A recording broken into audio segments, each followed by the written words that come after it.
విషయాలు మాట్లాడుకున్నాం. ఆయన జగన్మోహన్ రెడ్డి గారి దగ్గర పడిన ఇబ్బందుల గురించి చెప్పారు.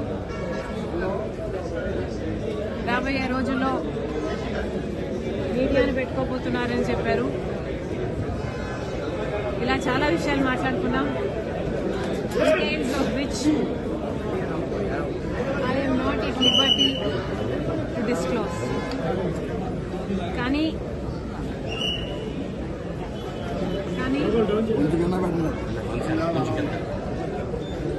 ఒక విషయం,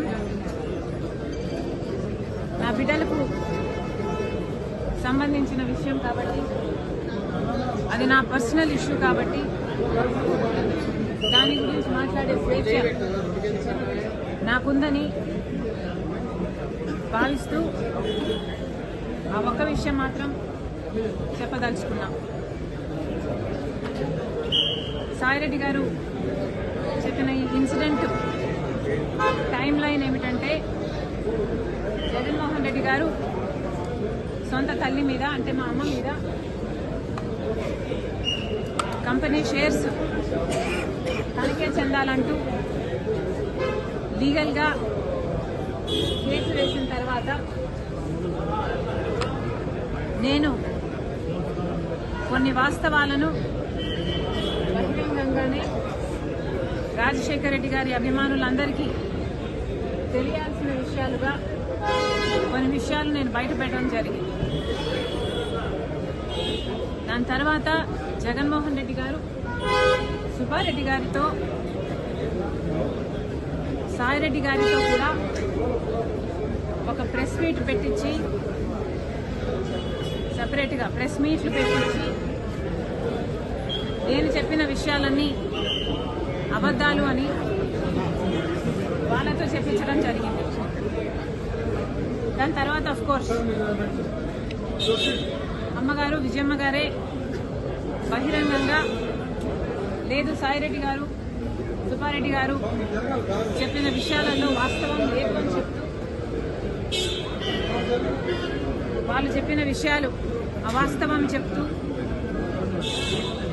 ఒక బిడ్డ ఇంకో బిడ్డకు ద్రోహం చేస్తుంటే చూస్తూ తట్టుకోవడం చాలా కష్టం. కాబట్టి కొన్ని విషయాలు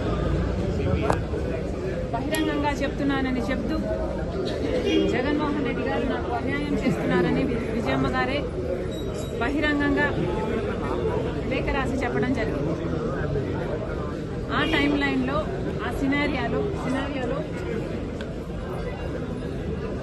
జగన్మోహన్ రెడ్డి గారికి విజయసాయి రెడ్డి గారికి మధ్య జరిగిన సంభాషణ గురించి, ఆ ఇన్సిడెంట్ గురించి విజయసాయి రెడ్డి గారు నాకు చెప్పడం జరిగింది. ఒకరోజు జగన్మోహన్ రెడ్డి గారు సాయిరెడ్డి గారికి ఫోన్ చేసి, ఇలా షర్మిలమ్మ విషయాలన్నీ బయటపెట్టింది, నువ్వు బహిరంగంగా ప్రెస్ మీట్ పెట్టి మీడియాలో షర్మిలమ్మ అబద్ధాలు చెప్తుంది అని చెప్పమని అడిగినట్లు విజయసాయి రెడ్డి గారు చెప్పారు. దానికి విజయసాయి రెడ్డి గారు సమాధానం చెప్పారంట, అలా ఎలా కుదురుతుంది సార్, రాజశేఖర రెడ్డి గారి ఇద్దరి బిడ్డలకు సమాన వాటా ఉండాలని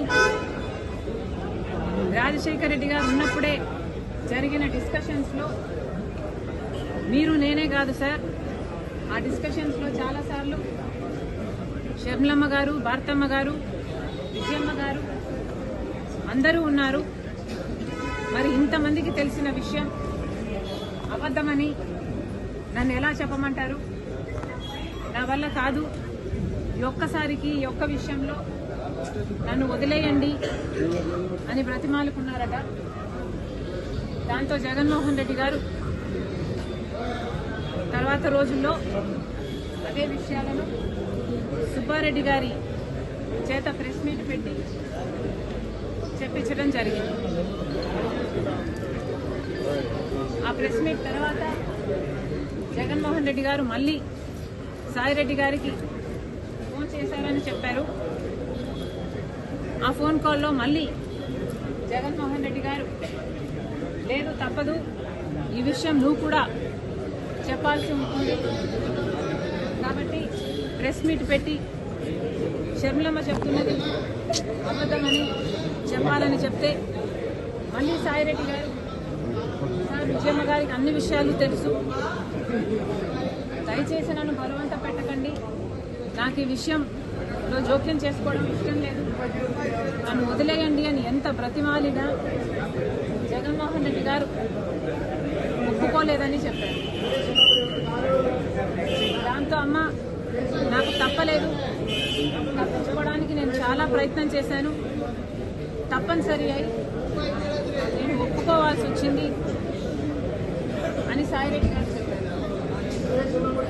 ఆ తర్వాత సరే సార్ ఇష్టం వచ్చినట్లే చెప్తాను నేను అని జగన్మోహన్ రెడ్డి గారు చెప్పాక జగన్మోహన్ రెడ్డి గారు ఏం మాట్లాడాలో,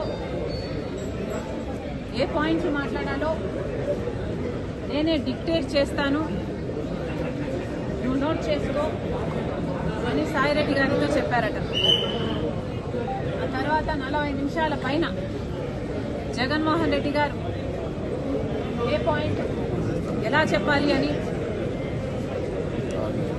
40 నిమిషాల పాటు జగన్మోహన్ రెడ్డి గారు డిక్టేట్ చేశారట.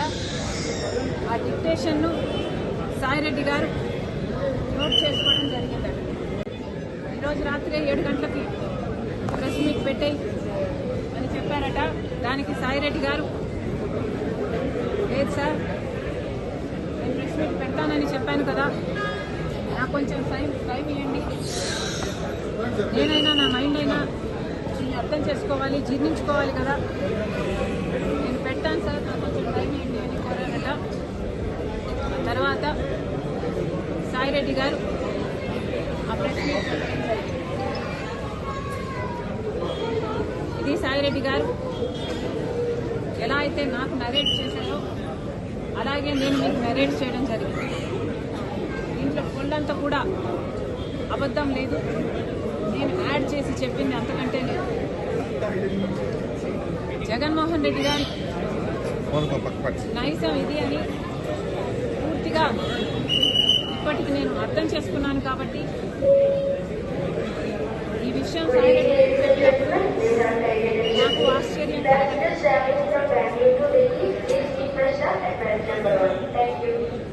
కానీ సాయిరెడ్డి గారు ఇంత వివరంగా చెప్పేసరికి నా వివిడ్ ఇమాజినేషన్తో నేను ఊహించుకునేసరికి నాకే చాలా బాధేసింది. జగన్మోహన్ రెడ్డి గారు ఎంతలా దిగజారిపోయారు. జగన్మోహన్ రెడ్డి గారు రాజశేఖర్ రెడ్డి గారి కొడుకై ఉండి తన క్యారెక్టర్ని ఇంతగా దిగజార్చుకోవడం అవసరమా? నాకు చాలా బాధేసింది.